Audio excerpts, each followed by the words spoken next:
So YouTube కూడా ఒక innovation. యూట్యూబ్లో మనకి అన్నీ వస్తాయి కదా, మనకు కావాల్సినవి ఏమి వస్తాయి?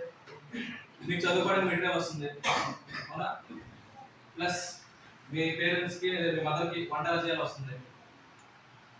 ఏదైనా డౌట్స్ ఉన్నా అంటే యూట్యూబ్లోకి వెళ్ళి చూసుకుంటాను. సో యూట్యూబ్ అనేది ఏంటి?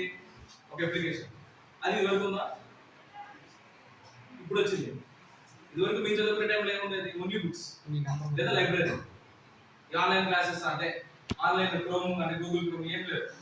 చదువుకుంటే టీచర్స్ చెప్పే చదవాలి లేదా లైబ్రరీకి వెళ్ళి మా అంతా మేము బుక్స్లో చూసుకుని చదువుకోవాలి.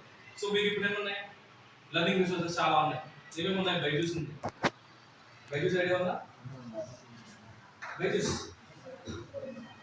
తెలీదా? కొన్ని బైజూస్, యూట్యూబ్, ఇలా మీకు చాలా వరకు లర్నింగ్ ప్లాట్ఫామ్స్ ఉన్నాయి.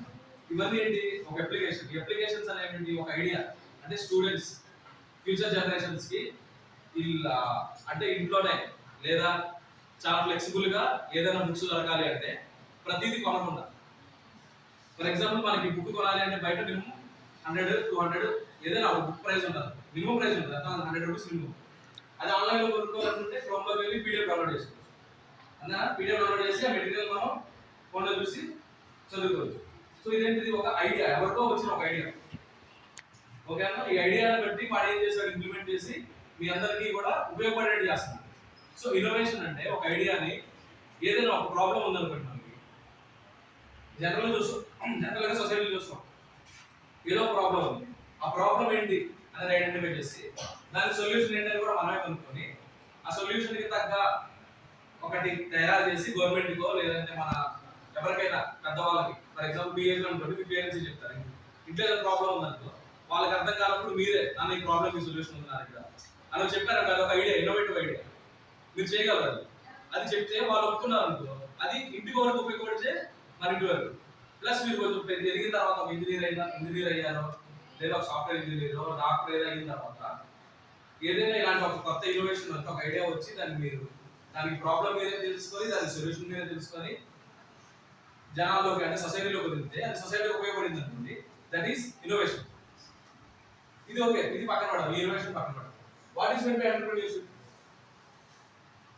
ఎంటర్‌ప్రెన్యూర్‌షిప్ అంటే మీరు ఒక ఐడియాని ఇన్వెంట్ చేశారు కదా, ఐడియాని ఇంప్లిమెంట్ చేశారు. ఇంప్లిమెంట్ చేసిన తర్వాత దాని నుంచి ఒక ఎంప్లాయ్మెంట్ క్రియేట్ అయ్యింది. ఎంప్లాయ్మెంట్ అంటే జాబ్స్. సో మీ కింద ఒక 10 మందిని ఐడియాని వర్క్ చేసే వాళ్ళని, ఒక 10 మంది దాంట్లో స్కిల్ ఉన్న వాళ్ళకి, మేబీ మీకు ఐడియా వచ్చింది, మనోడు చెప్పాడు ర్యాపిడో అని. ఓకేనా, ర్యాపిడో అనేది ఓకే, బైక్ సర్వీస్ ఉంది, ఆటో సర్వీస్ ఉంది. ఐడియా ఇక్కడ ఉన్న అందరికీ మైండ్లో ఉంటుంది, బట్ ఇంప్లిమెంటేషన్ కొంతమందికి తెలుసు. సో అది వాడికి వచ్చింది, ఇలా చేస్తే బాగుంటుంది. బట్ దాని మీద మీ అందరికీ ఐడియా ఉంది కదా, బైక్ ఇప్పుడు నీకు బైక్ తోడవచ్చు కదా, వాడికి ర్యాపిడో అని అంటే ఒక ఇది అనిపించింది ఏంటి, బైక్ సర్వీస్ పెడదాము జనాలకి, they will travel from one place to another place with flexibility and with some little cost అని. అంటే ఆటో 100 ఇచ్చే దగ్గర బైక్ 50 or 40 ఇస్తే వాడు తీసుకెళ్తాడు. వాడికి ఐడియా వచ్చింది.